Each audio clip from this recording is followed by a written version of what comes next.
Olá, olá, olá, Jéssica Balbina.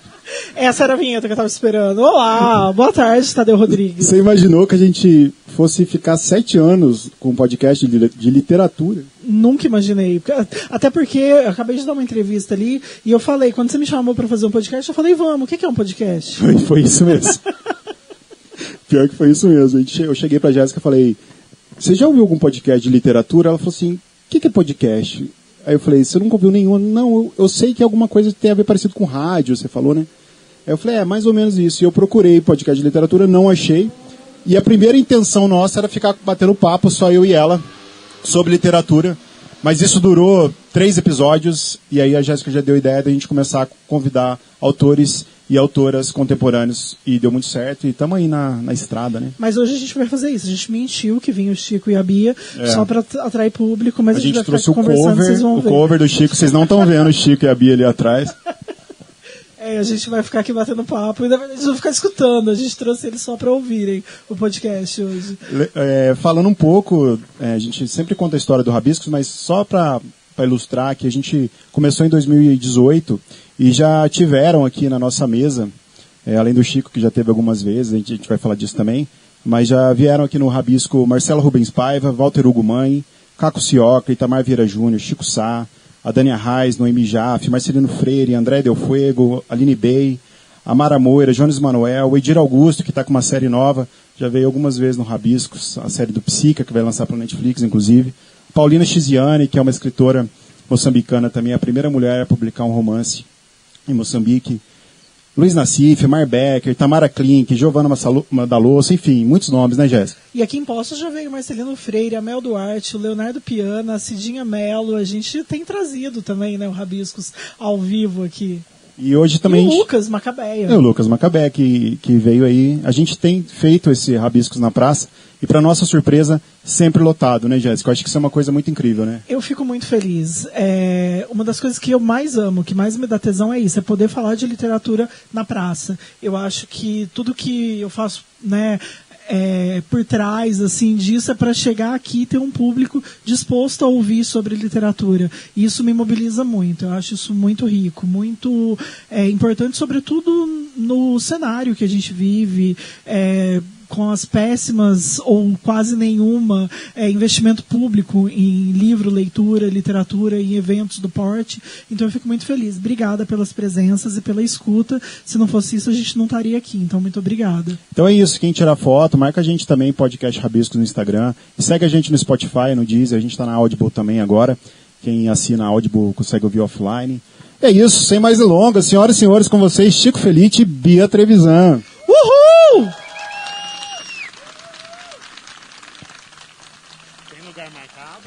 Não, pode sentar. Qualquer lugar. Senta aqui. Eu quero entrar de novo. Intercala isso. Eu quero entrar de novo, porque eu quero essa recepção calorosa. A gente falou que o Chico tem a chave da porta do Rabiscos, né, Chico? Eu quero mais do que a chave da porta. Eu quero que você me dê 5%. Desculpa, gente, eu não sei trabalhar com áudio. Eu quero que você me dê ações, eu não quero a chave, eu quero 10% das ações. O Chico veio no primeiro ano falar sobre o fofão da Augusta, né? Caramba. Já faz 7 anos, né? 7 anos. Tamo velho, tamo acabado. Tamo velho. Eu vou apresentar os nossos convidados, caso alguém não os conheça, como é praxe, também para quem está ouvindo, né? Porque a gente está aqui falando e, sei lá, as pessoas vão ouvir isso depois. O Chico Felite é escritor, jornalista, podcaster, é autor do Ricardo e Vânia, que é o fofão da Augusta, Rainhas da Noite, A Casa e criador de podcasts como A Mulher da Casa Abandonada. Essa era a hora que uma atriz ia gritar ali na janela, Chico, com pancake na cara, não deu certo. Muito obrigado, Jesus, que esse freela não rolou. Então, a companhia de teatro não aceitou fazer. A companhia de teatro não aceitou esse freela. Nossa, me passa o pix deles, por favor. Assim. Vocês iam ver uma pessoa morrer pela primeira vez ao vivo no podcast. O ateliê é a coach e de saída. E a Bia Trevisan é repórter e roteirista, recebeu o prêmio Folha 2022, é coautora das investigações como A Mulher da Casa Abandonada, o ateliê de saída, e eu imagino que alguns outros locão lá do Mato Grosso. E eu queria dizer que vocês são muito bem-vindos, agradecer pela disponibilidade de vir, de bater esse papo com a gente. A gente está muito feliz de celebrar os nossos 7 anos com vocês. E para começar, eu fiquei pensando, né? Hoje o motorista que foi buscar eles, ele é muito fã do Chico. Quando eu mandei o contato, ele falou: conheço esse cara, ele é famoso, ele fez o podcast do Locão lá de Goiás e da Mulher da Casa Abandonada. E aí ele veio muito animado e gravando stories, o motorista, assim, muito blogueiro. Eu tô aqui com o Chico Felite, levando ele pra Poços. Produzimos um conteúdo na BR que não tá escrito. O melhor contador de histórias do Brasil. E o Chico constrangidíssimo do lado dele. Não, tava ótimo, inclusive. Tava ótimo, amor. E aí, eu fiquei pensando nessa coisa de contar histórias. E eu queria que vocês falassem como é que vocês vieram parar aqui em Poços hoje, né? Que histórias trouxeram vocês até aqui? Acho que é um bom ponto de partida. Vixe Maria. O que eu posso dizer, e a Bia pode complementar, porque essa história é mais dela do que minha, é que o nosso próximo podcast se passa em Poços. Ou uma grande parte deles, se vocês puderem ajudar, inclusive nós estamos mendigando ajuda, porque nós estamos numa sinuca de bico. Mas é uma história que tem uma perninha aqui, assim, não é inteira aqui, mas ela tem uma perninha aqui, então por isso que a gente... Enfim, voltaria de qualquer maneira, assim, mas por isso que a gente tem vindo bastante. Veio mês passado, agora voltou agora. Eu acho que é isso tudo que a gente pode contar. Porque o resto é segredo, não podemos dizer ainda. O quê? Mas aí depois é nos a gente bastidores. fala grupinhos, troca uma mensagem, aí a gente conversa. No off a gente conversa. No off a gente conversa. Vamos ali atrás do museu, tem o lugar na frente dos banheiros, tem um pátio que parece meio conclave. Lá a gente faz... Muito bom. Acho que esse barato que vocês têm de serem bons contadores de histórias, eu queria perguntar para vocês, antes da gente falar propriamente das obras que vocês produzem, quais que são as memórias afetivas de vocês? Em que momento vocês passaram a prestar atenção que fatos importantes ou fatos emocionantes são passíveis de contar histórias e as suas próprias histórias? Como que é o encontro de vocês com elas? Eu acho que eu posso começar dizendo bem sobre a Mulher da Casa Abandonada, que pra mim tem uma questão pessoal que as minhas 2 avós e a minha mãe foram empregadas domésticas a vida inteira. A minha avó passou, não sei, mais de 40 anos sendo empregada doméstica. A minha mãe foi babá antes de eu nascer e ela me teve muito jovem, com 18 anos, então ela começou a trabalhar com uns 12 anos em casas de família. Ela viajava com as famílias. Ela me disse uma vez que já chegou a trabalhar com um braço quebrado. E a minha avó, por parte de mãe, me contou recentemente que ela quase chegou a ser doada para uma família de São Paulo. Ela foi trabalhar muito jovem, enfim, vem de família muito pobre. E minha avó, era de fazenda, trabalhava na roça. E uma pessoa sugeriu para a mãe dela, para ela ir trabalhar na casa dela em São Paulo. Ela foi, ela ficou uma semana, eu não me lembro se ela não gostou ou se a minha bisa, pediu para ela voltar. Mas só foi por isso que ela voltou, senão ela teria ficado. Eu não sei o que teria acontecido com ela se ela tivesse ficado nessa casa, se ela teria sido paga, se ela teria se formado, quais explorações ela teria vivido se tivesse continuado lá. Então, acho que o fato desse ter sido o meu primeiro grande trabalho assim, com jornalismo foi muito importante para mim, porque também me trouxe... eu acho que não reparação histórica, mas eu pude falar sobre um assunto também que já me pegava desde sempre. Assim, o fato de eu ter pessoas à minha volta que trabalharam com isso. A minha avó, ela, mesmo não tendo vivido essa experiência, ela nunca teve a carteira de trabalho assinada, trabalhando em casas de família na minha cidade. Então, eu acho que é um assunto que a gente precisa falar sobre, porque mesmo que empregadas domésticas não sejam exploradas em situações análogas à escravidão, elas continuam sendo exploradas de outra forma. A menor porcentagem dessas mulheres que tem carteira registrada, tem carteira de trabalho, que tem o trabalho registrado, que tem os seus direitos reconhecidos. Então, eu acho que é um dos assuntos mais importantes do Brasil atual, assim, ainda mais quando a gente vê, Chico? Uma coisa que a gente também falou no podcast, que ele tem é uma exploração com um perfil muito específico, né? São mulheres pobres, mulheres negras, enfim, mulheres muitas vezes que não sabem escrever, mulheres analfabetas. Então, acho que essa é a minha experiência. Fim da escala 6 por 1 já. Oh. Porra, que lindo, Bia. Eu jamais conseguiria falar nada que chegasse perto do que a Bia falou sobre Mulher da Casa Abandonada, então vou falar sobre outros trabalhos. Eu acho que eu comecei a fazer um trabalho que fazia sentido para mim quando eu comecei a falar dos meus, que foi com o Ricardo e Vânia, que foi com a história do Fofão da Augusta, que saiu primeiro no BuzzFeed como um perfil, depois virou livro, depois teve uma versão em podcast para angariar fundo para o centro de acolhida que leva o nome do Ricardo hoje em dia, Araraquara. Porque até então eu tinha ficado 10 anos em jornal, escrevendo coisa de jornal, assim, pau para toda a obra, e amava, assim. Eu me encontrei muito, eu amava fazer noticiário do dia a dia. Mas daí eu entendi que tinha um limite, assim. Quando eu comecei a escrever sobre os meus, sobre a minha gente, eu comecei a encontrar resistência no jornal. Enquanto eu fazia só o que o jornal queria, estava ótimo, sabe? Quando eu descobria que o Gianecchini tinha câncer, e isso era publicado como furo, enfim, qualquer outra coisa que eu tenha publicado no jornal, estava tudo de acordo. Quando eu comecei a querer escrever sobre a minha gente, começou a ter resistência. E daí, meio por conta do acaso, eu acabei me desvinculando do jornal, saí da Folha de São Paulo com 30 anos, e falei, quer saber? Quero escrever sobre um morador de rua que é gay, é queer, e claramente ninguém sabe quem ele é, e ele não tem direito a um nome. E fiquei 6, 8 meses indo atrás dele. Mesma coisa a biografia da Elke. Escrevi uma biografia da Elke Maravilha, meio de vingancinha, assim, porque eu queria ter escrito isso na faculdade. E meu orientador, na época, falou que não, porque ela não merecia, porque ela era um palhaço televisivo. E ele só falava isso porque ele não sabia o quanto a Elke tinha sido importante pra gente como eu.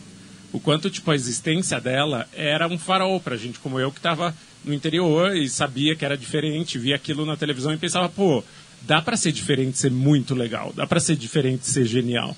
E tudo que eu faço desde então tem muito a ver com isso, assim, tem muito a ver com escrever sobre a minha gente, menos a Mulher da Casa Abandonada. Mentira, a Coach não é minha gente. Coach, não é minha gente. E a Mulher da Casa Abandonada. Não, mas daí entrou nessa também que, tipo, eu amo crime. Mas Mulher da Casa Abandonada eu achei que fosse também um pouco sobre a minha gente, assim, no começo, porque eu achei que fosse uma senhora abandonada por ser esquisita, assim. Que a família tivesse virado as costas com ela pra ela porque ela era excêntrica. Mal sabia que tinha mais caroço nesse angu do que eu pensava. Mas, então, acho que é isso. Assim, acho que tudo que eu escrevo e vou escrever passa muito por isso, assim, pelo recorte de eu ser quem eu sou e escrever sobre a minha galera, seja a minha galera quem for, assim.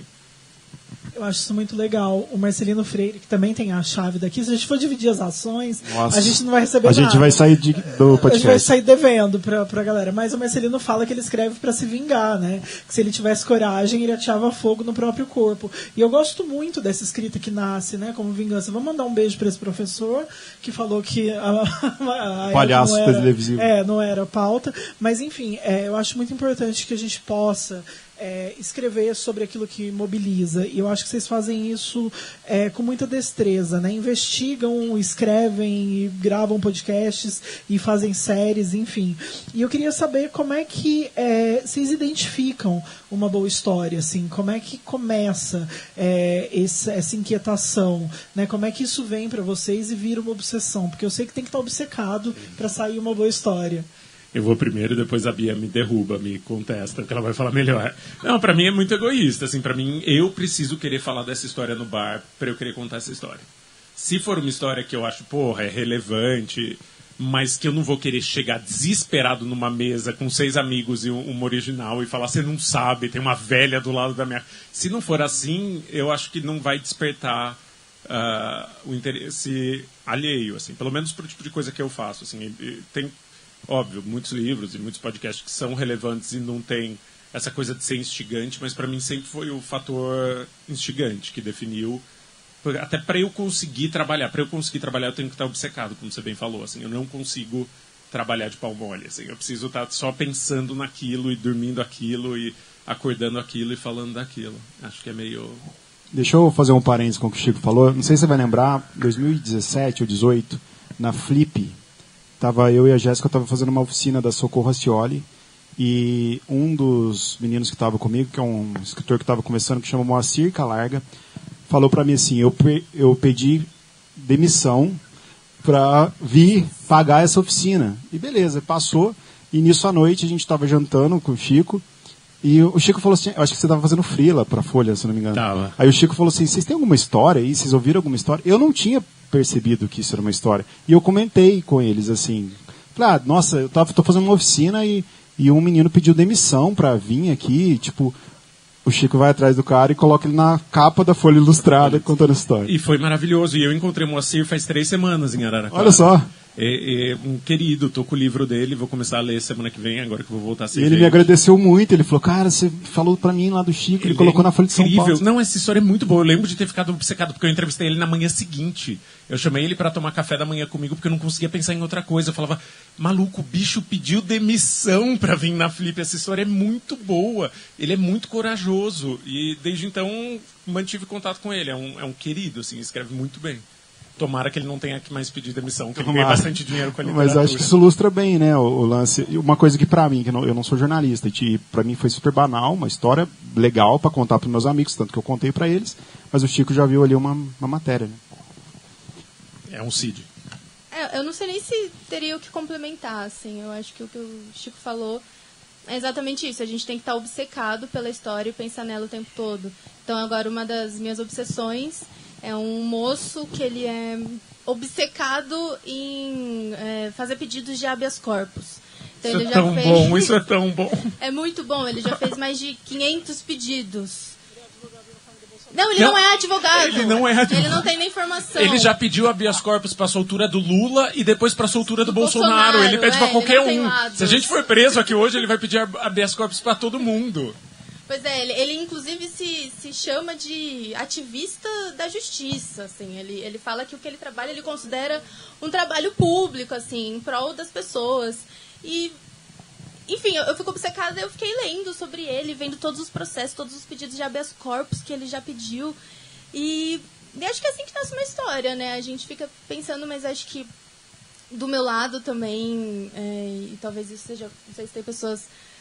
que acabaram de se formar em jornalismo ou que estão ainda na faculdade, mas não faz muito tempo que eu me formei e eu acho que tem uma questão também de você acreditar na história que você quer contar, né? Porque, que nem o Chico falou da história da Elke, às vezes nem só as pessoas vão te desestimular, mas às vezes você acha que aquela história não tem valor. Tipo, nossa, quem vai querer saber sobre isso, né? Por que isso é interessante pra alguém? E às vezes as pessoas vão se interessar, ou pode ser que no começo elas não se interessem, mas você vai contar aquilo de alguma forma que vai ser interessante, vai despertar alguma curiosidade, ou vai tocar elas em algum lugar. Então acho que, enfim, também é isso, acreditar na história que você está contando, assim, porque toda história pode ser relevante de alguma forma. Imagina, eu fiquei pensando enquanto você falava, Chico, né, que você saiu da Folha e foi contar a história que você sentia desejo de contar. E a Bia tá falando isso, de acreditar nas histórias, né? E quando a gente está em algum veículo, é isso, a gente fica muito refém da linha editorial daquele veículo. Então, muitas vezes, você se depara com histórias que você fala, isso é incrível. Por exemplo, ontem eu mandei pro Chico o atleta do monotrilho, que é um cara que corre esse monotrilho. E eu tô obcecada por aquilo. O Gero acha que é irmão dele, a gente ainda não descobriu, mas pode ser que o irmão dele esteja, pode ser que a gente tenha uma história agora. Mas eu tô obcecada por aquilo. E se eu trabalhasse na imprensa, eu ia ficar dando plantão aqui, porque eu falo, quem é esse homem? Porque ele corre sobre o monotrilho. Mas é isso, quando você tá num veículo, você não encontra esse espaço. E eu acho que vocês criaram espaços para poder contar essas histórias. E o que eu queria falar é sobre esses espaços, assim, sobre acreditar tanto na história a ponto de criar. Eu sei que com o Fofão da Augusta você tomou alguns nãos até conseguir um sim do BuzzFeed, que é um veículo que a gente não tem mais no Brasil, e Descansa em Paz BuzzFeed, e que acolhia, né, esse tipo de histórias. E aí, enfim, hoje você tem a Pachorra Felite Produções, mas como é que foi esse caminho? Assim, queria ouvir de vocês e da Bia também, que é recém-formada, como é que ela chegou no Chico, enfim. Recém-formada vai fazer 10 anos. É isso que eu ia dizer, assim, seu recém-formada foi a Hebe Camargo vestida de Julieta falando em breve completarei 15 anos. Tanto tempo que eu me Bicho, você tá com 30 anos nas costas. Eu sei que eu sou mais velho que você, mas calma que não é pra tanto.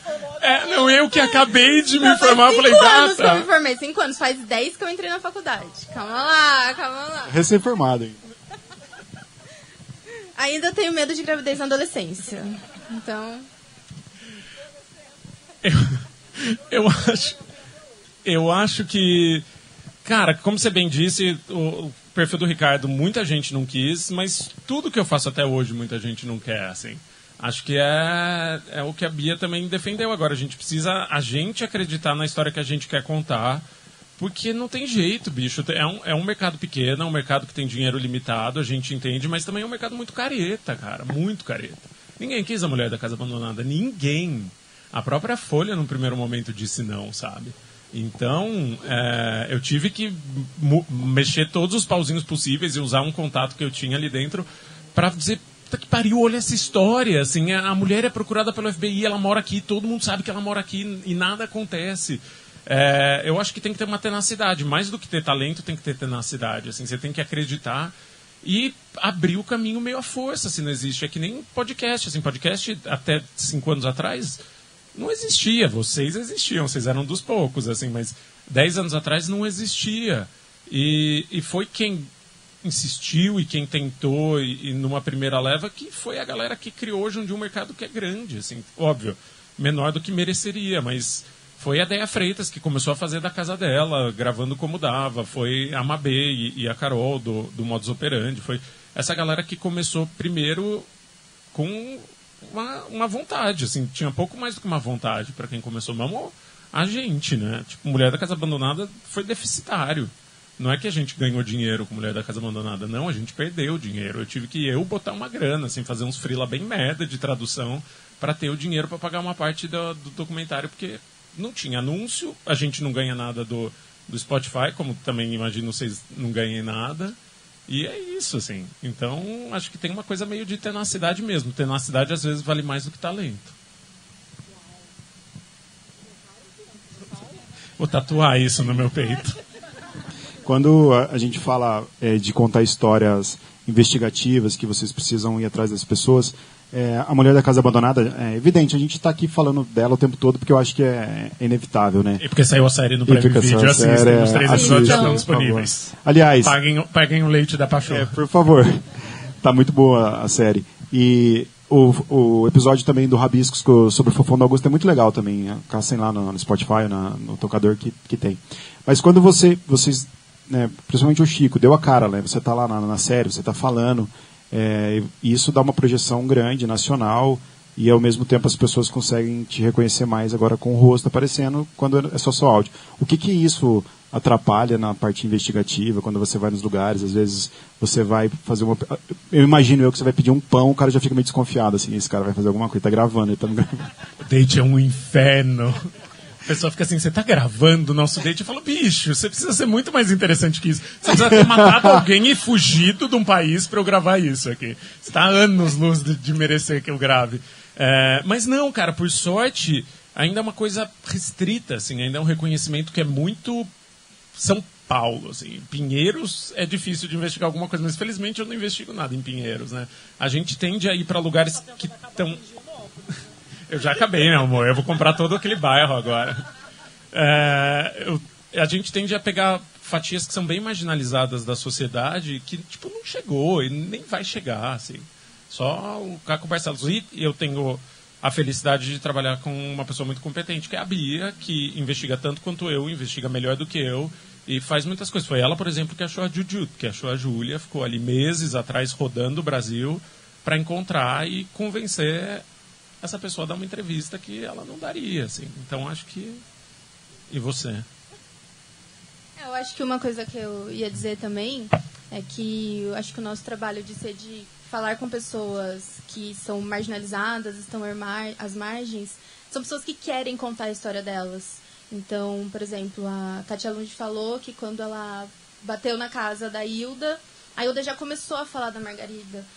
Quando eu fui entrevistar a Madalena Gordiano, aqui em Minas, inclusive, ela queria contar aquela história, né? A Madalena, ela é uma história também de uma mulher que foi mantida em situação análoga à escravidão por 40 anos da vida dela. Então, eu acho que tem essa coisa do nosso trabalho também, da gente conversar com pessoas que elas querem muito contar a história delas. Claro, né? Tem as partes difíceis também de você querer conversar com alguém acusado de um crime. Essa pessoa não vai querer falar de imediato. Mas com a Júlia também, a Juju, ela também estava querendo falar. Já faz um tempo que ela queria contar a história dela, né? Contar como tinha sido esse processo dela de sair da internet. Então, eu acho que a gente coloca mais como esse ouvinte mesmo, que está ali para, sabe, me conta o que você tiver para me contar. Estou aqui para te ouvir e vamos nessa, vamos conversar. Eu acho que talvez a gente vai acabar falando sobre isso depois, mas o nosso trabalho também é muito de aproximação, né? Então, isso foi uma coisa que eu aprendi muito trabalhando com o Chico também, que é, se a gente está pedindo para as pessoas nos dar alguma coisa, a gente também precisa dar alguma coisa para elas. Eu acho que nunca aconteceu de eu chegar numa entrevista meio jornalistona, assim, sabe? Formal e meio me afastando da pessoa. Não, eu chego me aproximando dela, assim, estou para te ouvir. O que você quiser me contar. É claro que cada entrevista é uma entrevista, mas eu acho que o nosso trabalho de investigação é meio esse, assim, né? Estar disposto a ouvir as pessoas e criar esse laço de confiança, porque eu acho que se a gente quer contar histórias sensíveis, histórias profundas, essa profundidade ela precisa de um tempo, né, para ser criada. Então, na maior parte das vezes, as nossas primeiras conversas não são gravadas, né? A gente não chega já gravando ali, me conta tudo e é isso, acabou aqui, a gente nunca mais vai se falar. Não, a gente mantém relações de contato com essas pessoas até hoje, assim, faz parte do nosso dia a dia. Então, acho que é isso também. Eu queria saber como é que vocês decidem quando vocês vão ouvir alguém e quando não. Por exemplo, no podcast A Casa, no livro, né? O Chico não quis ouvir o João de Deus. E no da Mulher da Casa Abandonada, vocês ouvem, assim como o Ateliê, tem a escuta desse outro lado, né? Que é uma coisa controversa no jornalismo, né? Por vezes a gente ouve, por vezes não, né? Acho que é muito uma decisão editorial que é sempre uma pessoa, esse editor, que define se vai ouvir ou não. Como é que é isso? Como é que é esse processo para vocês? E como é que essa decisão é tomada? Uma vez que tem muito apelo público também, né? Assim, o podcast vai ao ar e em episódios, então as pessoas vão se inflamando, principalmente na internet, criando problemas que só existem no Twitter, mas ainda assim existem de alguma maneira. Então, como é que é? Eu acho que a regra é sempre ouvir todo mundo. E eu jogo nessa cartilha. Mas daí tem casos peculiares, por exemplo, a História da Seita do João de Deus, o livro, que eu consigo encontrar o João Teixeira de Farias, mas ele está preso num hospital. Ele foi transferido para um hospital, mas já está preso, já está condenado. Daí, além dele estar muito grogue, muito medicado, e eu estar no hospital de maneira ilegal, não me perguntem como eu consegui entrar nesse hospital, mas eu consegui, eu sentia que não tinha, primeiro, ele não tinha condição de falar, e segundo, ele não teria nada para adicionar, porque eu já tinha a versão da defesa dele, e eu tinha ouvido 100 pessoas que conviveram com ele por 40 anos. Assim, então, inclusive pessoas que são leais a ele, que defendem ele e tal. O lado dele estava contemplado. E eu também acho que, nesse caso, qualquer coisa que ele dissesse ia ser, tipo, jura? Que agora você vai dizer isso? Assim, jura? Então, acho que até para a narrativa era mais saudável manter ele distante, contar ele sem ele. Mas se ele tivesse sentado comigo e falado 4 horas, eu certamente teria usado. Agora, os outros exemplos que você deu, a Mulher da Casa Abandonada, o Ateliê, a gente precisa ouvir essas pessoas, porque são pessoas que foram acusadas e não foram condenadas. No caso do Ateliê, ele não tinha sido nem acusado. É um podcast tão perigoso, os advogados me odeiam, assim, porque o cara nunca tinha um boletim de ocorrência contra ele. Eu estava publicando um documentário dizendo esse maluco é um líder de seita e ele abusou das pessoas. Então, tinha obrigação de ouvir o lado dele.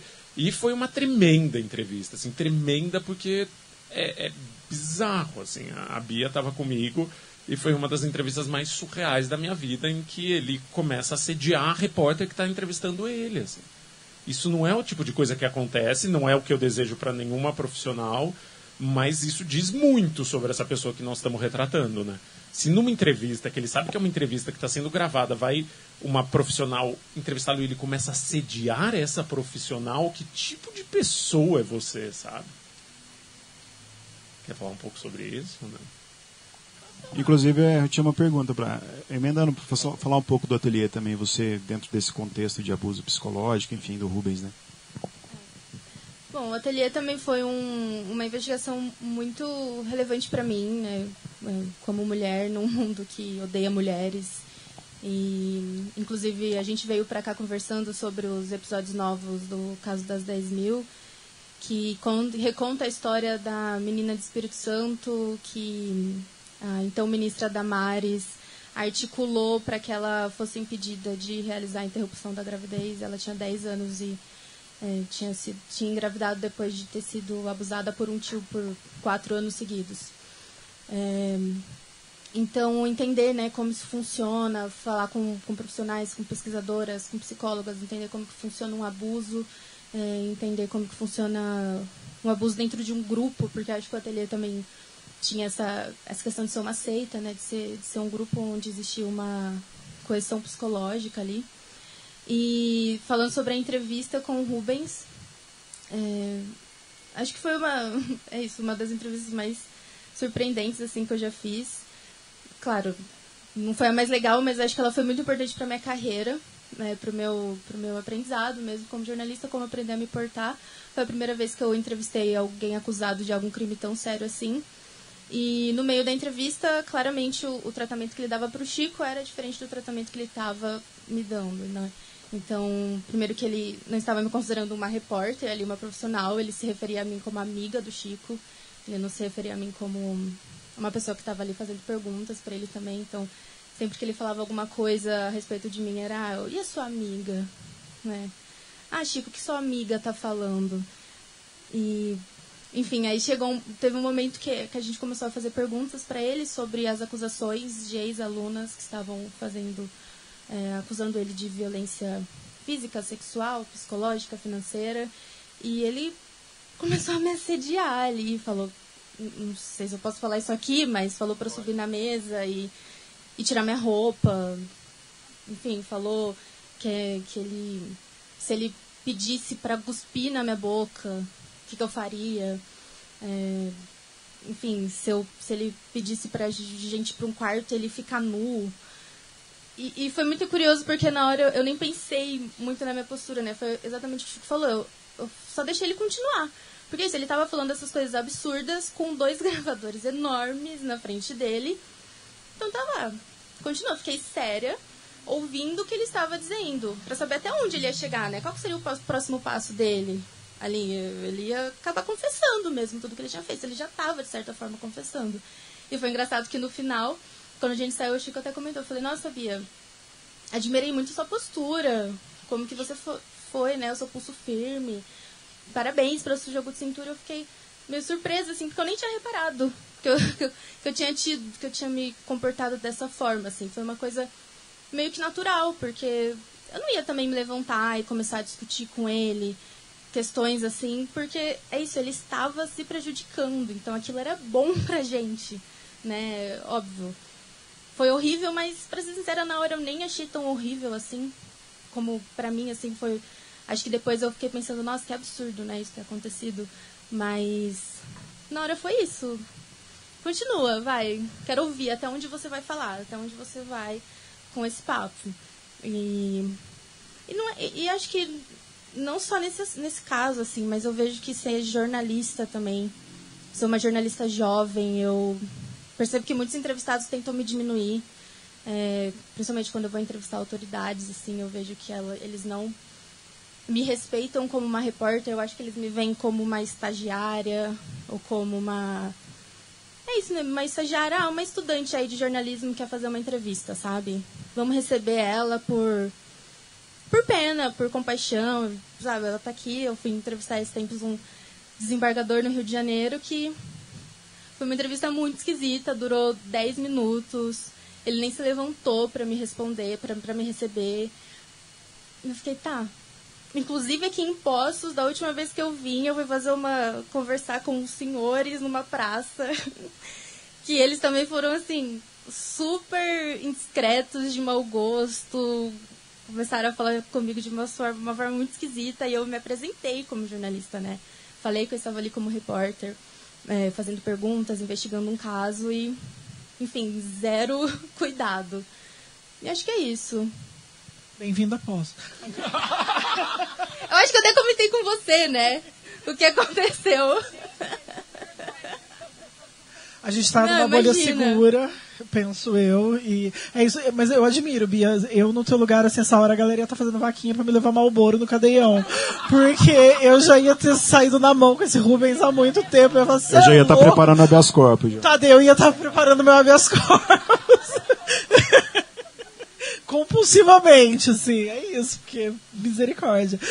Mas eu queria perguntar uma outra coisa pra vocês, se já teve histórias que vocês começaram a contar e desistiram no meio por algum motivo, ou se não, que vocês tiveram vontade de desistir, deixaram na geladeira, retomaram muito tempo depois, porque eu tenho uma história que eu tenho muita vontade de contar, faz assim 20 anos e eu nunca consigo. Mas tá lá, em algum momento eu contarei. A Bia tem uma excelente, que ela se lascou muito por meses e a gente botou no freezer depois. Essa é mesmo que eu tava pensando. Ano passado, né? A gente começou ano passado a investigar uma história também de uma seita, um grupo religioso lá em São Paulo. E eu me infiltrei nesse grupo. Ela comprou vestidinho, ela cantou com a seita, gente. Ela ia várias vezes por semana na seita. Eles me amavam, assim. Sério. Ela fez uma tatuagem. Quase. Não, a gente alugou uma casa, um Airbnb, pra fingir que era minha casa, porque eles queriam me visitar. Eles faziam questão de conhecer a família dela, e daí a gente alugou uma casa, e fui eu, e a gente era a família da Bia. E eu ficava indo vários dias, por meses. Eles adoravam me receber. Nossa, eu era assim... Todo mundo me recebia muito bem, inclusive.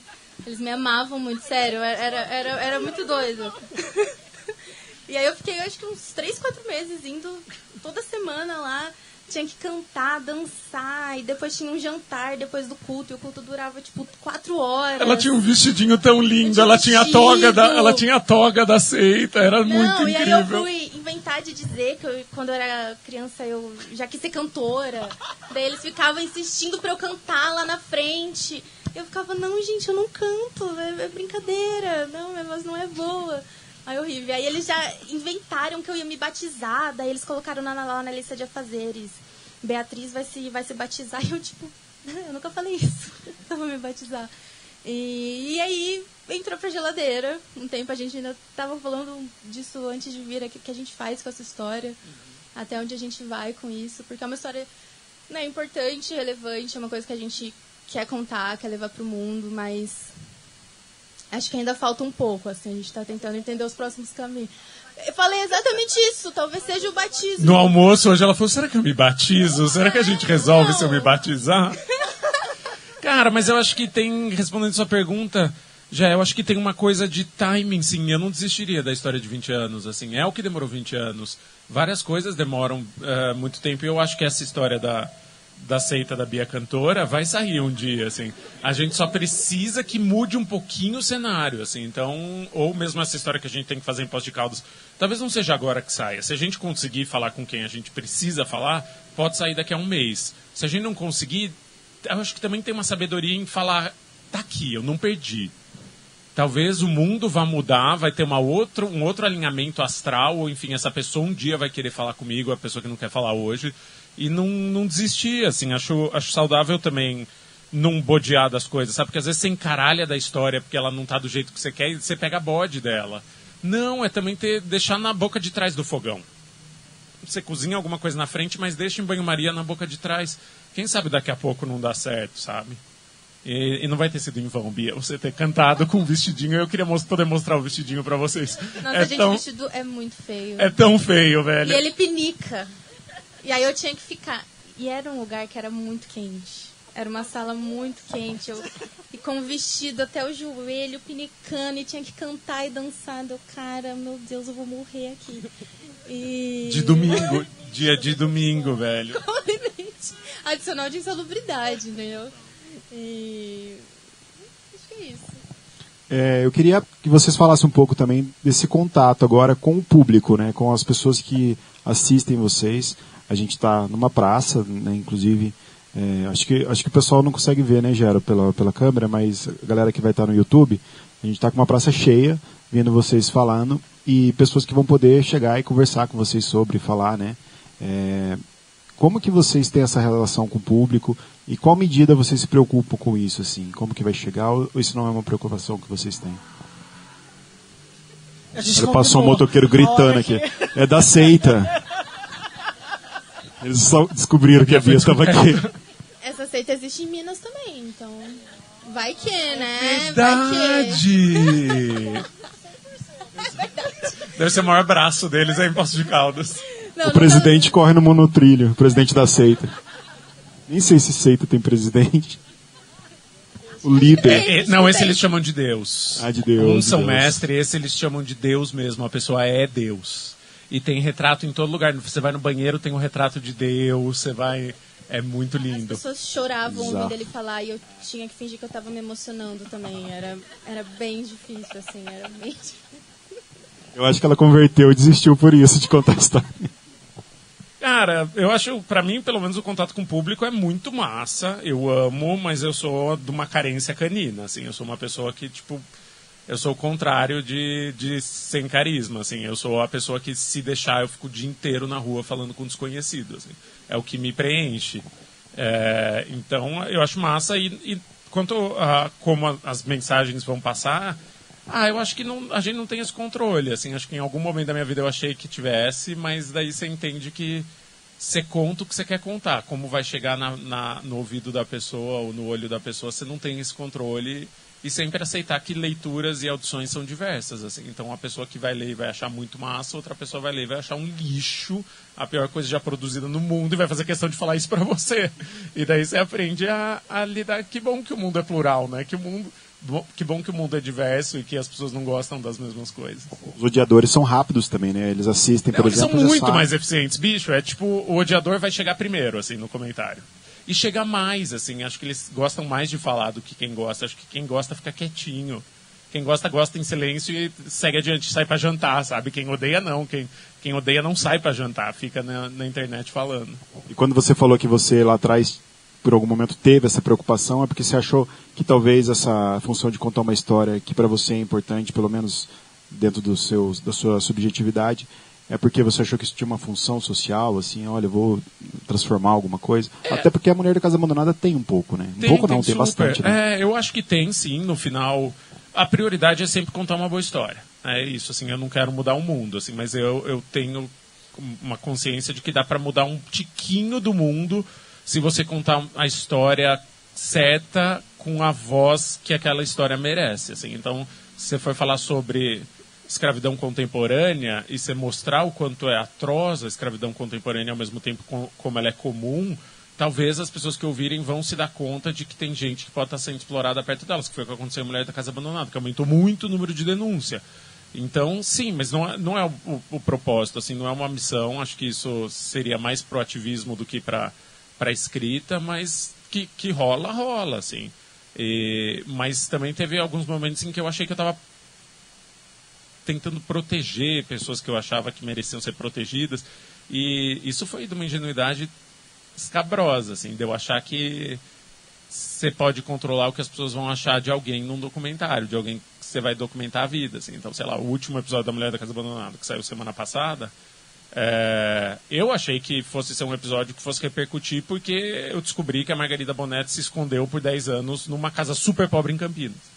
Então, ela se fingiu de pobre por 10 anos para o crime prescrever no Brasil e ela nunca ser julgada por ter escravizado uma pessoa. Daí, essa era a primeira metade do episódio. A segunda metade do episódio era uma fã que trabalhou para ela de graça. Por 2 anos. E que falava. E que eu achei melhor não usar o nome dela, porque eu imaginei que pudesse causar certa antipatia. Bicho, 99,9% dos comentários são sobre a Alessa, que é o nome de mentira que eu dei para ela. Que é uma mulher que ficou fã da Margarida Bonetti por causa da televisão, ela não tinha ouvido o podcast, foi até a Casa Abandonada, escreveu uma cartinha para ela, deu um presente, a Margarida começou a se corresponder com ela e ela começa a trabalhar de graça para Margarida Bonetti. Ela deu um cachorro para mim. Ela deu um cachorro para Margarida Bonetti. Bizarro. Ela rouba um cachorro do pai dela e dá para a Mulher da Casa Abandonada, porque ela disse que se sentia amada. Então, vem daí para mostrar que a gente não sabe de nada do que vai repercutir, de como vai chegar. Eu achava que ia ser, nossa, que ela é muito mais astuta do que a gente pensava, e foi de caso pensado. Ela foi morar em Campinas, se escondeu até o crime prescrever. Galera cagou pra essa parte. E gostou muito de odiar a fã que trabalhou pra ela de graça e depois ainda se dizia arrependida e dizia que era uma vítima. Assim. 99,9% dos comentários em Spotify, no Instagram e tal, era... Puta que pariu, juras? Todo dia sai de casa uma margarida e uma Alessa. Assim, a pessoa tá se oferecendo para ser explorada. O que está acontecendo com o mundo?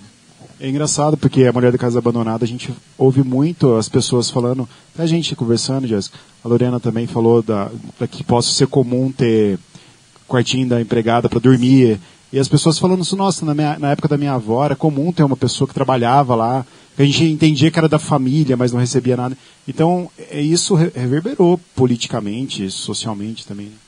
Um auditor... Não, pode falar. Um auditor fiscal, na época, ele me escreveu para dizer que tinha recebido uma denúncia que estava escrito, literalmente, o denunciante escrevia que ele só fez a denúncia porque ele ouviu o podcast e reconheceu os sinais no podcast. Então, acho que é isso, né? Aí que mora a importância no fim, assim, claro, eu concordo com o Chico, acho que a gente entra também na faculdade de jornalismo achando que vai mudar o mundo. Você é jornalista para mudar o mundo. Isso é muito ensinado, né? Ai, jornalistas derrubam governos. Uau, mas... Ainda mais você, recém-formada, né? Me formei ano passado. Mas na vida real não é assim, né? Na vida real a gente vai fazendo o que dá, muda o que der, faz o que dá para fazer e concordo que é contar uma história boa. Enfim, a história ela tem que ser boa para ser contada. Só que você comentou sobre Poços, e Poços é uma cidade extremamente racista, extremamente colonial, extremamente coronelista, né? E não são raros os casos, né, de escravidão doméstica mesmo aqui, né? E acho que a gente tem algumas produções. Estou lendo o livro do Lucas, A Rua das Águas Encantadas, e ele fala bastante sobre isso, né? Que o Lucas é um escritor aqui de Poços, é um professor de história e lançou um livro recente. Livraço, né? É um livro muito bom. Então acho que a gente olha pouco para isso, assim, inclusive, né? Pro quanto é uma cidade que é palco, assim, de muitos episódios desse tipo. Acho que falta esse olhar. Mas eu queria abrir para perguntas, eu acho que convém, né? Ó, a gente tem um tempo, vamos deixar para o final agora, o pessoal fazer perguntas para o Chico e para a Bia, senão o nosso tempo vai começar a esgotar. O Gero já tá bravo, que ele faz só enquanto tiver luz. O Gero falou... alguém gostaria de fazer uma pergunta? Só levantar a mão que a gente leva. Ai, obrigada, Pri, porque eu já estava desanimadíssimo. Falei, nossa, não é possível. Olá, boa tarde. E aí?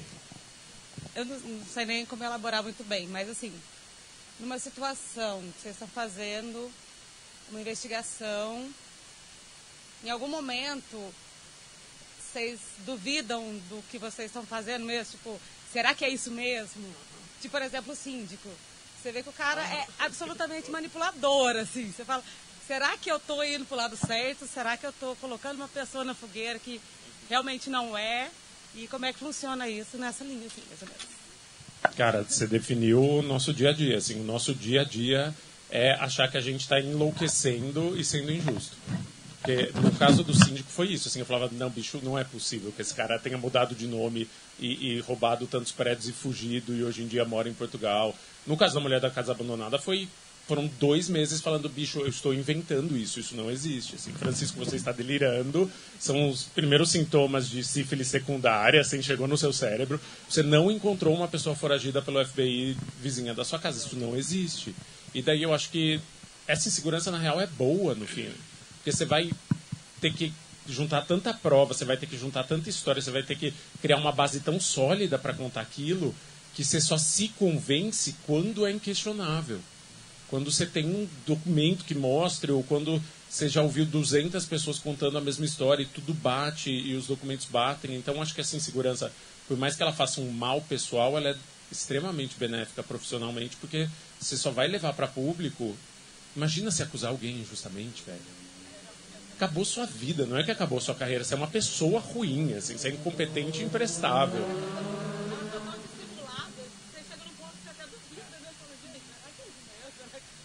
E tem gente que é muito carismática e que vai... Então, acho que essa insegurança ao mesmo tempo que é muito ruim pessoalmente, é a nossa gasolina profissionalmente.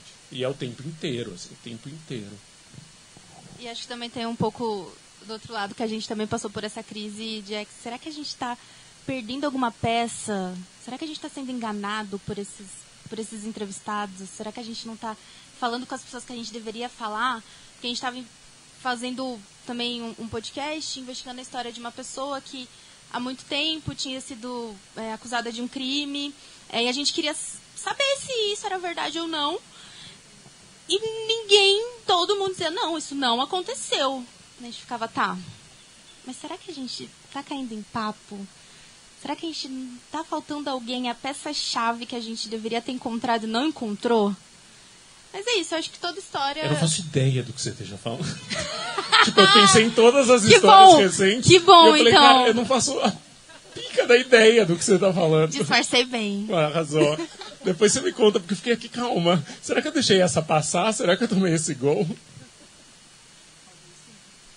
Oi. Olá, boa tarde, tudo bem? Uma questão que me ocorreu, só ouvindo vocês, né? Porque vocês reúnem tantas histórias, né? De pessoas excêntricas, histórias incríveis até. Esse material todo que vocês têm, esse repertório, não sei nem se vocês já têm também, criar histórias a partir de todo esse material que vocês reúnem, vocês também pensam em criar ficção com todo esse repertório, assim, isso rola uma inspiração, assim, para pensar também ficção, além de histórias reais? Nossa, eu sou péssima criando ficção, assim, criando personagens. Eu acho que eu só funciono para histórias reais. Já tentei fazer alguns exercícios, testes, mas acho que a minha coisa é história real mesmo. Eu não sei se eu conseguiria criar personagens, mas não sei, quem sabe um dia. Eu acho que eu tô no time da Bia também, mas vai rolar em breve tá começando agora um exercício massa que eu tô muito animado, que é trabalhar com um grande amigo meu que é roteirista e excelente de ficção. E ele falou, cara, pesquisa esse caso. Eu contei pra ele de uma história que eu tava obcecado, ele falou, pesquisa esse caso, você faz um livro de não ficção e eu faço um roteiro baseado nisso, que vai muito além, e a gente trabalha junto. Vamos.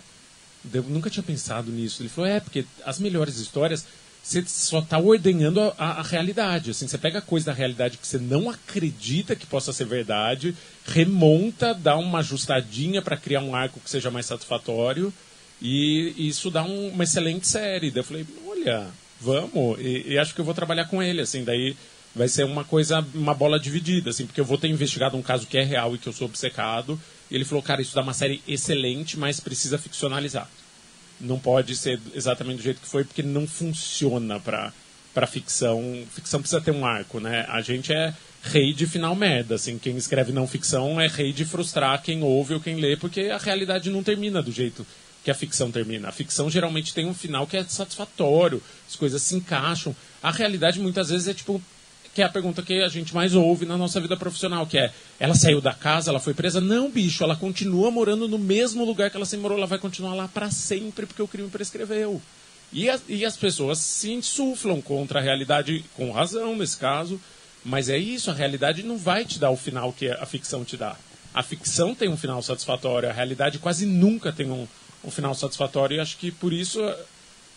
que a gente nutre uma fascinação pela realidade, assim, porque nunca é o que você espera, assim, nunca é claro, assim, sabe? Nunca é o claro e o escuro e a resolução e tudo se encaixa no final. Muitas vezes, inclusive as coisas que eu mais gosto de consumir de documentário são as que deixam tudo solto, assim. Você sai falando, então não mudou nada, então não resolveu nada, não resolveu nada, levanta e vai almoçar, que o mundo continua assim.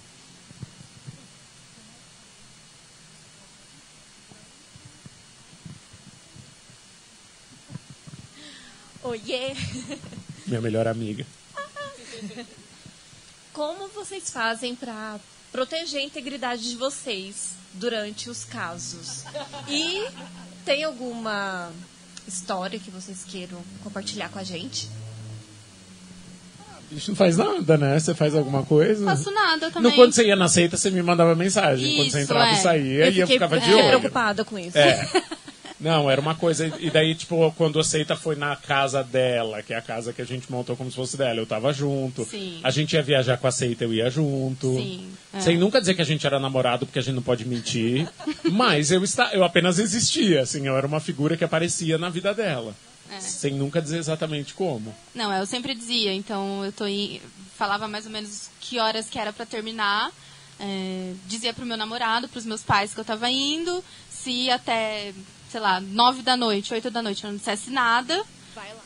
manda mensagem pro Chico, não chama a polícia. Fala pro Chico e o Chico vai lá, entendeu? Com gravador. Então, acho que é isso. E na seita, nesse caso específico, a gente decidiu também tomar mais cuidados e dar uma afastada quando eu percebi que eles estavam querendo se aproximar muito da minha vida. Então, conhecer a minha família...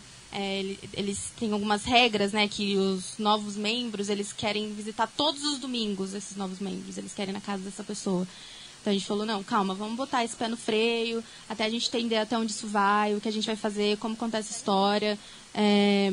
Porque é isso, eu estava dentro de um lugar, o portão estava fechado, um grupo enorme de pessoas, não sei o que poderia acontecer, né? Então, quando eles começaram a se interessar mais e mais e mais pela minha vida, eu comecei a ficar um pouco preocupada e a gente botou um pé no freio. Mas acho que fora isso, não fazemos tem nada. ameaça de morte de vez em quando. Mas eu acho que cão que ladra não... teve no João de Deus, que foi um pouco mais sutil a ameaça. O cara só falou que sabia o número do quarto que eu tava ficando e o nome do hotel. E eu tava sozinho no hotel e eu me caguei de medo e eu não dormi. E daí teve... Do ateliê foi explícita, foi vocês vão pagar pelo que vocês fizeram, a gente sabe onde você mora. Eu falo, tá bom. Quer tentar? Tenta, uai. Não tem nada que eu possa fazer a respeito, senão a gente deixa de trabalhar com isso, né? Boa tarde. Eu queria saber, naquele momento que teve helicóptero, Luísa Mel, Datena e tudo mais possível e imaginável em cima da casa da mulher abandonada, eu queria saber qual foi o sentimento. Se foi um sentimento de ufa, a gente conseguiu, ou se foi um sentimento de, meu Deus, o que eu fiz? Foi o que eu tô fazendo aqui? E eu tava lá, né? Porque eu tava cobrindo... Então, eu tava no olho, eu não tava entendendo nada, assim, eu era aquele meme da Turma da Mônica, todo mundo correndo e gritando o que tá acontecendo, o que tá acontecendo, eu não sabia o que estava acontecendo. Então, foi muito atípico, aquilo foi muito fora da curva, só aconteceu aquele dia, felizmente, mas, foi um rebosteio, né, foi apenas um rebosteio, a palavra rebosteio, não era para ter acontecido aquilo. As pessoas batendo palma quando arrombavam a janela, Luísa Mel falando que tinha um gato lá dentro, o gato era uma ligação de energia. Eu faço uma cara de susto quando ela... O Pincher sendo roubado, juro. Eu envelheci uns 20 anos naquele dia. Assim, eu costumava ser bonito, eu costumava ser jovial aquele dia que me deixou um bagaço. Exatamente, me deixou um bagaço aquele dia. Então foi isso, foi muito preocupante. Mas passou, assim, foi uma coisa que não voltou a se repetir, nem vai voltar. Boa tarde, eu sou o Toninho Catador. E queria perguntar para vocês se vocês já pensaram em fazer esse podcast, essas coisas que vocês fazem, mas levando assim para um mundo mais real, conectando com ações que ajudem a questão de sustentabilidade ou outras ações parecidas com essas. Cara, muito massa, porque a gente fez um podcast pequenininho, que a Bia tocou muito e muito bem, que era só sobre histórias de pessoas reais em momentos decisivos da vida delas, assim. E alguns tinham a ver com esse universo, assim. Então tinha, não necessariamente com questão de sustentabilidade, mas tinha, por exemplo, uma moça que perdeu a filha muito jovem e toda a data de aniversário da filha ela ia soltar balão num lago para comemorar a filha, para se religar com a filha. Tinha também uma moça que estava doando medula para salvar a vida de alguém. Então a gente gosta muito dessas histórias reais e desses momentos que conectam, assim. Então esse da medula, por exemplo, que é a Gabriele, uma moça que recebeu uma ligação falando, olha, sua medula é compatível com uma pessoa que está morrendo. Você pode salvar a vida de alguém. Só que ela estava terminando a faculdade, precisa fazer a prova da OAB. E para doar a medula, ela ia ter que jogar tudo isso para cima. E daí a gente acompanhou ela nesse processo de decidir, falar, cara, dane-se o que eu tô fazendo agora, sabe? Eu vou salvar a vida de alguém. E também foi um episódio que foi bem, foi ouvido por bastante gente começou a doar medula por causa disso. Aprendeu que você pode, inclusive, quem quiser entrar no banco de medula, é só você doa tipo um tiquinho de sangue assim, que eles vão manter num banco, e quando alguém estiver precisando de medula óssea, de transplante, eles vão checar se tem, e você pode salvar a vida de alguém. E não dói para fazer isso, é só tirar uma gotinha de sangue e em algum dia você pode receber uma ligação de falando, olha, tem uma pessoa que pode não ficar bem se você... que pode ficar bem, na verdade, se você doar medula para ela. Então, acho que a gente tem esse interesse, mas sustentabilidade realmente é um assunto que a gente precisa ainda se debruçar mais. Aqui, oi. Primeiro é um prazer estar falando com vocês. Eu queria perguntar assim sobre produção de podcast numa forma geral, porque isso foi uma coisa que eu e uma amiga, a gente se arriscou lá no começo da pandemia, que foi um momento, tipo, eu estava desempregada, então foi, sei lá, uma forma de tentar trabalhar, de tentar fazer alguma coisa, e era a gente que, sem saber fazer nada, começou a fazer tudo, tanto assim, a edição, a nossa própria divulgação, elaborar algum tipo de roteiro, enfim. Foi um negócio, não foi muito pra frente, a gente fez durante 2 anos, depois acabou e tal, mas foi um negócio que eu gostei muito de fazer e tal, só que eu fiquei perdida nisso, aí eu só queria saber como foi esse processo pra vocês, entendeu? Tipo, vocês também tinham isso lá no começo de produzir tudo, ser tudo por conta de vocês, quando vocês começaram na área de podcast mesmo? Sim. O primeiro podcast que eu fiz na minha vida era sobre o Ricardo, né? Sobre o Fofão da Augusta. E eu gravei com meu celular na época, um iPhone 2, assim, e editei com a ajuda de um amigo que era músico, de graça, assim. Ficou tenebroso de ruim, mas ficou, assim, e para mim foi muito importante, foi um passo de aprendizado muito grande. Porque não tinha nada, não tinha estrutura nenhuma, assim. E daí, conforme cada podcast que a gente fazia, acho que a gente ia aprendendo mais e também tendo um tiquinho a mais de estrutura, assim. Ainda até hoje as pessoas ficam surpresas com como é pequena uma equipe para fazer um podcast. No duro, somos eu, a Bia e o Luan, que é o editor, que mora no Cariri. Então, somos eu e a Bia na rua, gravando tudo, entrevistando todo mundo, depois decupando entrevista, transcrevendo entrevista, escrevendo roteiro, gravando narração pro roteiro, manda tudo pro Luan, o Luan monta e vira um podcast. Eu já tive reunião com a Globo, que a Globo falou, tá, qual é o tamanho da equipe da Mulher da Casa Abandonada? Umas 40 pessoas. Eu dei risada. Falei, moça, a gente ia de ônibus fazer as coisas, relaxa, calma, devagar, Projac, calma. Eu acho que as pessoas não têm essa consciência de quanto dá para fazer muito com muito pouco em áudio. Dá para fazer muito com muito pouco. Mas ali eu comecei com menos que muito pouco e ficou horrível, assim. E normal também. Acho que tem uma curva de aprendizado. As primeiras coisas que a gente fizer vão ficar ruim real, e não é ruim... Ah, é ruim, falsa modéstia, não é um lixo, mano. Aqui. Não estou dizendo que o seu fosse um lixo. Depois, inclusive, eu quero que você me mande. Estou falando que o meu foi um lixo. Aqui. Oi.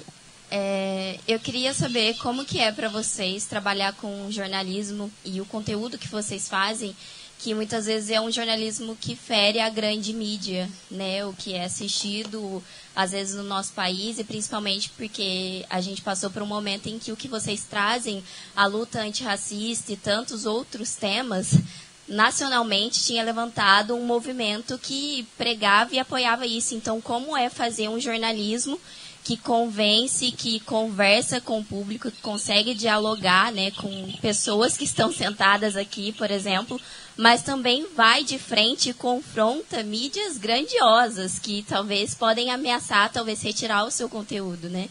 E, ao mesmo tempo, queria aproveitar para fazer só uma outra pergunta. Como que vocês conseguem entender que é o momento da entrega daquele conteúdo em sentido de satisfazer o jornalismo como profissão, mas também essa ênfase de uma paixão ao mesmo tempo. Tipo, eu descobri uma história, só que aí eu já quero falar sobre ela, mas não tem como eu relatar um crime sem depender de um advogado, da justiça. Você fica naquele impasse de que eu quero comunicar, mas ao mesmo tempo eu tenho que lembrar que é contação de história, mas é jornalismo. Para começar, eu acho que você vai ter uma perspectiva diferente pelo gap geracional. Por você tem que ter 15 anos e eu ter 50. esqueci a primeira pergunta. Como é visto a visão dos colegas de uma mídia mais estabelecida sobre o nosso trabalho?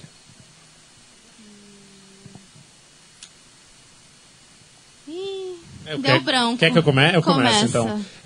Quando eu fui para a Folha para falar sobre a Mulher da Casa Abandonada, uma das primeiras vezes, não trabalhava já no jornal fazia 10 anos, mas enfim, tenho amigos queridos lá, me formei lá. Uma grande editora, que foi inclusive a pessoa que me contratou lá, me parou e falou: nossa, Chico, você por aqui, porque você virou blogueiro, né? Você não é mais jornalista. Aquilo me doeu, aquilo foi uma adaga no meu peito, assim. E daí, na hora eu pensei... Daí eu usei um ditado da Jujut, que inclusive que é doeu, bateu, pega que é seu, assim. Eu falei, tá, por que doeu tanto? Daí eu parei pra pensar. Eu falei, alguns colegas meus das antigas acham que por eu gostar muito de rede social e ser muito de rede social e fazer umas idiotices, eventualmente, eu deixei de fazer jornalismo. E eu falei, pô... Talvez tenha deixado um pouco também, sabe? Eu talvez esteja fazendo uma coisa que eles não considerem jornalismo, mas que eu sei que tem impacto e tem alguma relevância e que eu quero fazer e eu preciso fazer, assim. Então, acho que para mim, essa anedota ilustra muito, assim. Eu admiro muito essa editora, jamais falarei mal dela, ela é muito competente. Só entendi que ela não compreendia aquilo mais. Ela não compreendia que hoje em dia... Falar com as pessoas é falar de vários jeitos também, é falar um pouco em rede social, é falar independente, óbvio que tem aspectos positivos e muito negativos desse tipo de comunicação, mas é a realidade, e é legítimo, assim, eu já era um idiota em rede social muito antes de eu ter seguidor, só que antes eu era idiota para 100 pessoas, hoje em dia eu sou idiota para um pouco mais que isso, então eu entendi depois o que ela me falou e parou de me doer tanto, assim, então acho que serviu para... Então tem um pouco disso, assim, e eu sei que também tem muita gente de veículo que fica... estupefata, assim, que não entende, assim, como é que a gente lança uma coisa numa equipe de 3 pessoas e tem muito mais público do que eles, que tem uma redação de 400 pessoas e um nome, e uma história, e um prestígio, porque estão muito apegados a esse velho modelo, assim, que você precisa ter um prédio e você precisa ter... Eles não entendem que é uma coisa um pouco mais autoral, podcast, precisa ter uma voz clara e precisa ter uma visão clara e uma posição clara no mundo, assim, não dá para fazer como você fazia 50 anos atrás e achar que vai satisfazer, porque o leitorado, ou enfim, o público não é o mesmo de 50 anos atrás. E eu compartilho dessa mesma sensação do Chico, de que eu acho que alguns colegas jornalistas veem o meu trabalho como um trabalho menor, assim, por eu fazer podcast e não escrever reportagem para jornal, por exemplo. E eu acho que, sei lá, por que você está escrevendo sobre uma blogueira que foi acusada de tráfico humano e não sobre guerras que estão acontecendo no mundo? Válido também, claro, todos são válidos, mas por que o nosso é menos válido, sabe? E eu acho também que ainda existe no jornalismo um ascozinho do que é popular. Então, se a gente faz coisas que chegam em mais gente e que são histórias que as pessoas se conectam mais, vai ficar meio... e por que vocês estão contando essas histórias, sabe? Não é uma história cabeçuda. Então, a sua primeira pergunta, né, sobre essa diferença do podcast para a grande imprensa, enfim, mais jornalistão, assim. Uma coisa que eu aprendi muito trabalhando com o Chico foi que, em vez da gente começar uma história querendo falar sobre um tema, a gente começar uma história falando sobre um personagem muito incrível que vai levantar discussões. Então, começar com uma coisa individual que vai virar coletiva. Então, A Mulher da Casa Abandonada, por exemplo, é sobre uma mulher que mora numa mansão caindo aos pedaços, num dos bairros mais ricos de São Paulo, que foi acusada de escravizar uma empregada doméstica. Olha como vai abrindo, né? O que tudo isso significa. O caso da Coach também, que é uma blogueira extremamente padrão, que todos os entrevistados diziam que era linda, maravilhosa. Inclusive, depois que o podcast foi pro ar, muita gente me disse, nossa, eu fui pesquisar a foto dela e ela é só branca e magra e loira. Achei que ela ia ser, assim, maravilhosa. E não.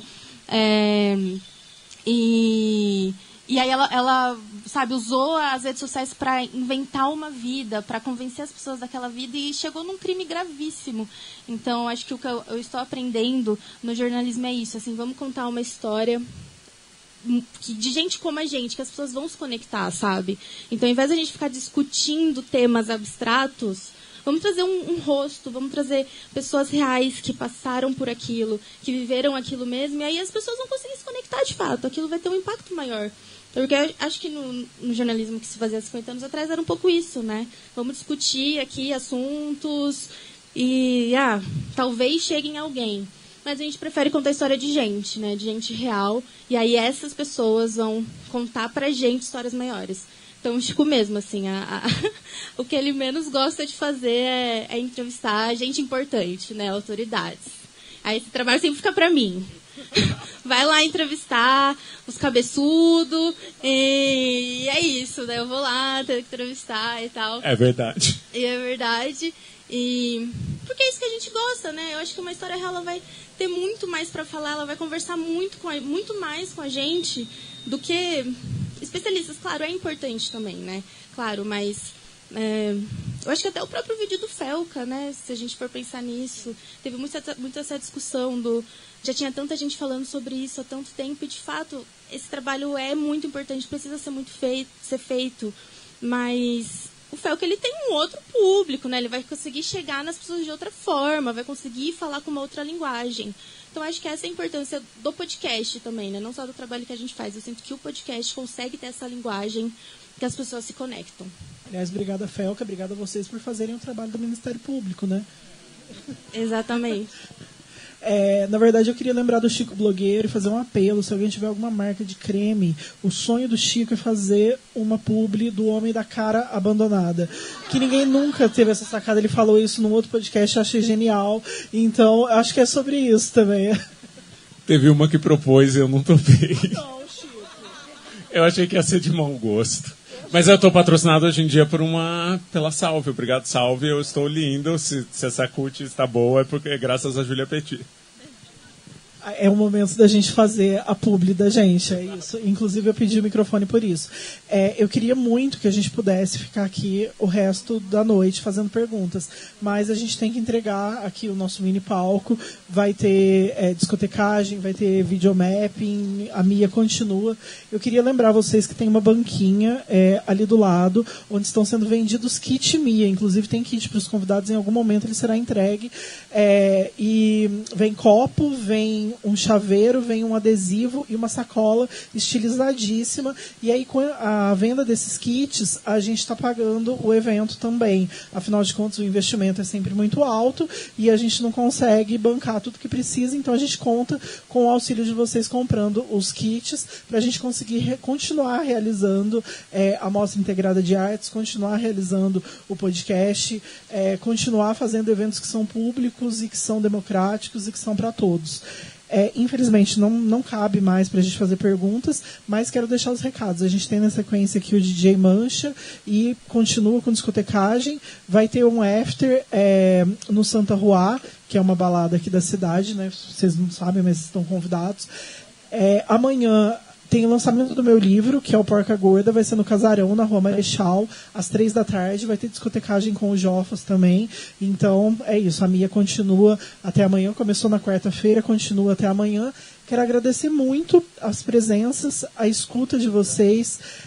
Eu estou muito feliz e muito emocionada de ver que a galera compareceu mesmo. Agradecer toda a equipe, né, da Mia, que torna isso possível. Agradecer os nossos ouvintes do Rabiscos nesses 7 anos. Agradecer o Tadeu pelos 7 anos. Calma aí, gente, ainda não terminei.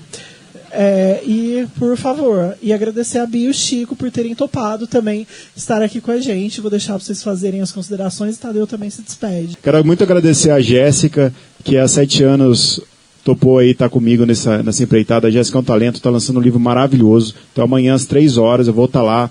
A galera vai estar toda lá também. O livro é maravilhoso, chama Porca Gorda. Saiu pela Selo do Burro. Eu já li antes de ser lançado. Saiu pela Barraco Editorial. Nossa, eu fiz propaganda do Daniel Michone. Daniel Michone me patrocina. Mas saiu pela Barraco Editorial do Wesley Barbosa. O livro tá maravilhoso, viu, gente? Chico, Bia, não tem nem palavras para agradecer. O Chico eu já conheço há bastante tempo, a Bia eu conheci agora. O Chico sempre generoso com a gente, sempre generoso com Rabiscos. E que legal ter vocês aqui na praça, que legal estar aqui com a galera também falando. Obrigado mesmo. A gente que agradece. Se gente, todos os eventos fossem obrigada. assim, eu seria feliz. Parabéns pro Rabiscos. Parabéns, Rabiscos. Obrigado, gente.